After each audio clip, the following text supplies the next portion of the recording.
The Indiana Fever fans were chanting, "Sophie, Sophie."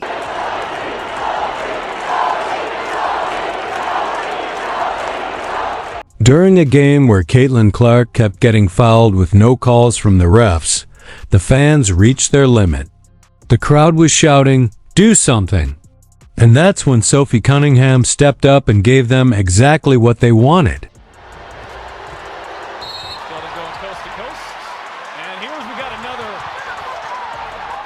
A moment that quickly went viral, Sophie Cunningham didn't just stand up to UHash or the Connecticut Sun. She sent a powerful message to the whole WNBA. Don't mess with Caitlin Clark. Teams are going to have to think twice about messing with Caitlin Clark again. Fans were fed up watching Caitlin Clark get hit over and over with no calls or support. But in that game, they finally saw what they've been hoping for, someone willing to stand up and fight back. That someone was Sophie Cunningham. Amid the missed calls and mounting frustration, Sophie stepped in and made her statement loud and clear. In that moment, she didn't just protect her teammate. She may have shifted the entire Fever season's momentum. And yes, it might feel early to say, but Sophie Cunningham just made herself known across the sports world. They didn't know, like, whoa, I can't believe this is happening. I can't believe people are doing this to Caitlin Clark. Teammates weren't jumping in there. They bring in Sophie Cunningham. I had no idea. Sophie Cunningham was a black belt at the age of 6. Yeah. Yep.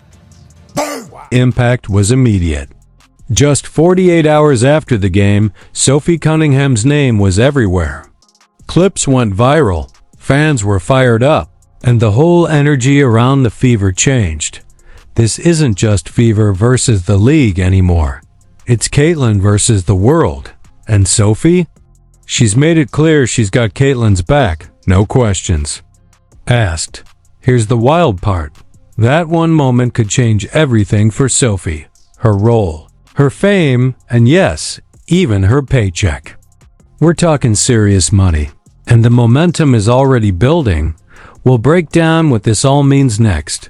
But first, hit that like button, drop a boxing glove emoji in the comments if you're with Sophie, and subscribe for all the latest WNBA updates. When they allow that stuff to happen, and it's been happening all season long.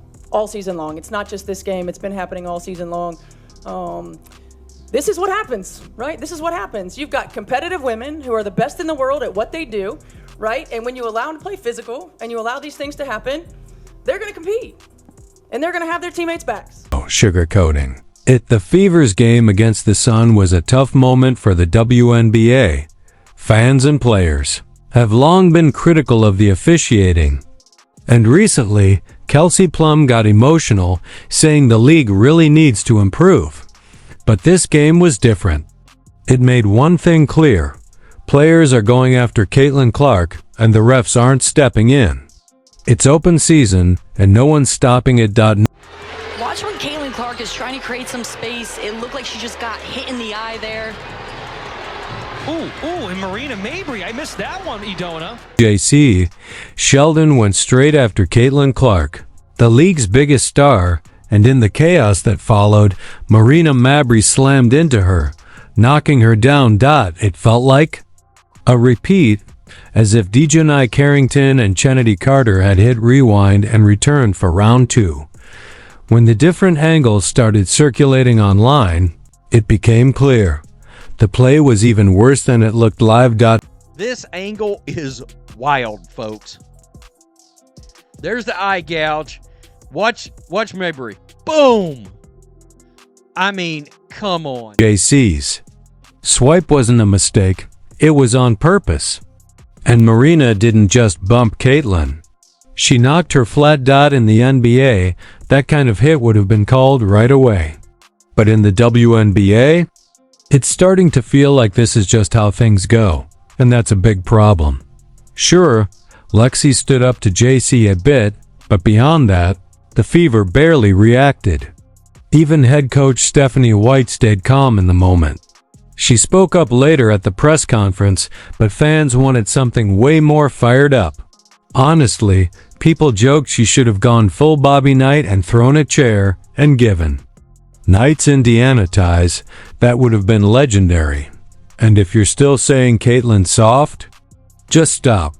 That argument doesn't work anymore, Dad. It made me think if this was LeBron in the NBA, think if this was Steph Curry in the NBA, do you really think that the NBA would be allowing certain players in the NBA to go after LeBron the way that Caitlyn was chucked to the ground? Do you think if another player came up, blindsided LeBron, chucked him to the ground after he had just been poked in the eye, that the NBA would be like, oh yeah, technicals, nobody's ejected, just a common technical foul? That would never happen. It would never happen.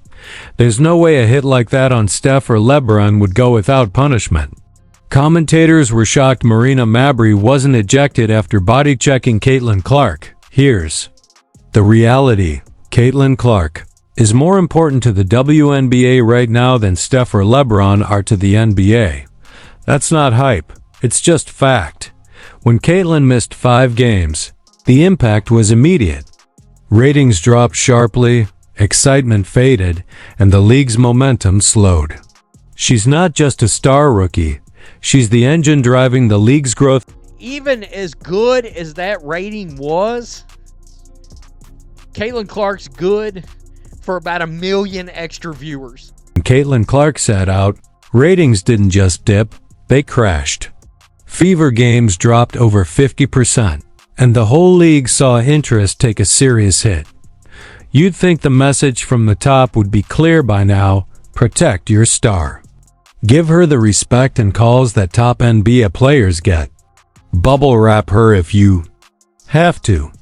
But instead of protection, there's been silence and what feels like disrespect to the league's biggest star. And it's not just fans noticing. Analysts, former players, and media voices everywhere are calling out the officiating. Because this isn't just about missed calls.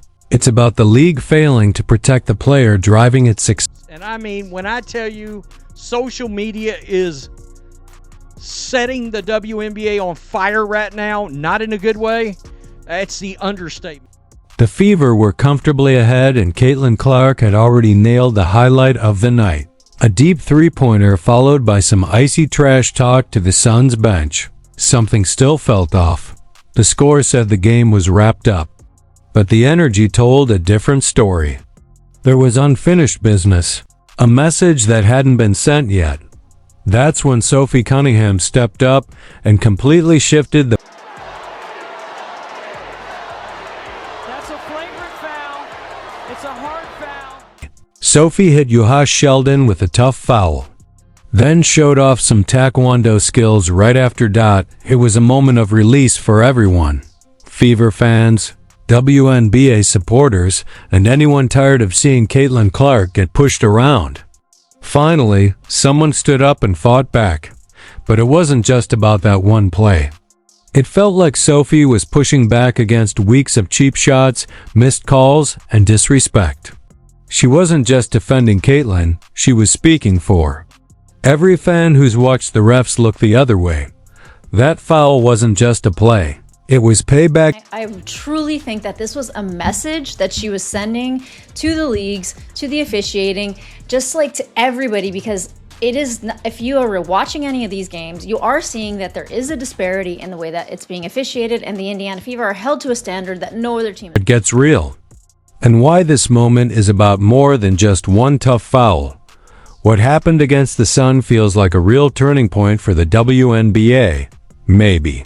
Now the league will finally face its officiating issues and start making real changes. Maybe. But letting a full-on face swipe and a hard body check on the league's biggest star go unpunished? That was crossing the line. Enough is enough. You know, at some point, the line gets crossed too often where something needs to be done and things need to be corrected. Game sparked 2 big outcomes, and both matter a lot. First, Caitlin Clark's fans, who have been frustrated for over a year. They've been overlooked by the media, told they're not real. Basketball fans, and even faced insults, all while packing arenas and boosting viewership. Now, after seeing Caitlin get slammed and knocked down with no punishment, that frustration has turned into full-on outrage. Again, the league's been handed this miracle, this beacon of light, while it was down in some dungeon in the basement on life support, and it was never turned a profit, lost $40 million last year. They get handed this beacon of light, and all these players cannot stand her. They're jealous. The players union, it looks like the whole league. Out of Caitlin. Clark's fans have reached their limit. It feels like the league isn't fully supporting her success. When that happens, things change. Fans start hoping for two things at once: that Caitlin keeps shining, but also that the league struggles without her. Because if the WNBA won't protect her, promote her, or even recognize how much she's helping the league grow, why would her? Fans stick around? It's a tough situation, one that divides the fan base, leaves the league's biggest star isolated, and puts the league's future at risk. And then there's this. So this is a petition to get Sophie Cunningham removed from the WNBA. Where she displayed tonight was disgusting.